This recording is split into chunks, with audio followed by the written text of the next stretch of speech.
রাষ্ট্রকাঠামো মেরামতে বিএনপির ভারপ্রাপ্ত চেয়ারম্যান তারেক রহমানের উপস্থাপিত ৩১ দফা সংস্কার কর্মসূচির জনসম্পৃক্ততায় ঢাকা মহানগর দক্ষিণ যাত্রাবাড়ী থানায় কর্মশালা অনুষ্ঠিত হয়েছে।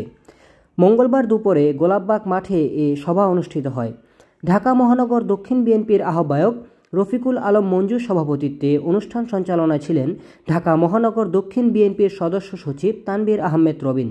৩১ দফা সংস্কার কর্মসূচির উপস্থাপন ও বিশ্লেষণ করেন সাবেক সংসদ সদস্য আলহাজ সালাউদ্দিন আহমেদ, সাবেক সিনিয়র যুগ্ম আহ্বায়ক আলহাজ নবিউল্লাহ নবী, বিএনপির আন্তর্জাতিক বিষয়ক কমিটির সদস্য ইঞ্জিনিয়ার ইশরাক হোসেন।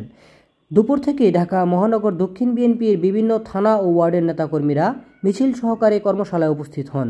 এ সময় কর্মশালা এক বিশাল সমাবেশে রূপান্তরিত হয়। শামসুল হক খান স্কুল অ্যান্ড কলেজের কেন্দ্রীয় কমিটির সদস্য সচিব ও যাত্রাবাড়ী থানা কমিটির যুগ্ম সম্পাদক প্রার্থী সালাউদ্দিন সুমনের নেতৃত্বে বিশাল মিছিল নিয়ে অনুষ্ঠানে যোগদান করেন। এই অঞ্চলের মতো জায়গায় যেখানে 10,000 টাকা কাঠায় জমি বিক্রি হতো, সেখানে আজকে 1 থেকে 1.5 কোটি এই 31 দফা উপস্থাপন করেছে। উনি বুঝতে পেরেছেন এই নির্বাচনকে বানচাল করার জন্য একটি মহল, একটি গোষ্ঠী ষড়যন্ত্র করছে যাতে এই দেশে সুষ্ঠু লেভেল প্লেইং নির্বাচন না হয়। তৃতীয় পক্ষকে ক্ষমতা আনার জন্য একটি ষড়যন্ত্র চলছে। আমাদের সকলকে সাবধান থাকতে হবে। বিগত দিনে আমরা যেভাবে স্বৈরাচারী আন্দোলনের মোকাবেলা করেছি, প্রয়োজনে আমাদের প্রস্তুত থাকতে হবে। যে কোনো স্বৈরাচারীর বিরুদ্ধে আমাদের রুখে দাঁড়াতে হবে। ভারপ্রাপ্ত চেয়ারম্যান, এই দেশের গণমানুষের নেতা, আমাদের প্রিয় নেতা জননেতা তারেক রহমান কর্তৃক আয়োজিত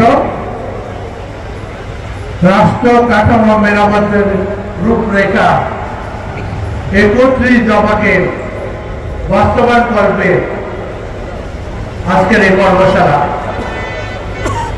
এই কর্মশালায় যারা উপস্থিত হয়েছেন তাদেরকে আমি অভিনন্দন জানাই, কৃতজ্ঞতা জানাই। শহীদ রাষ্ট্রপতি জিয়াউর রহমান ১৯ দফা কর্মসূচির মাধ্যমে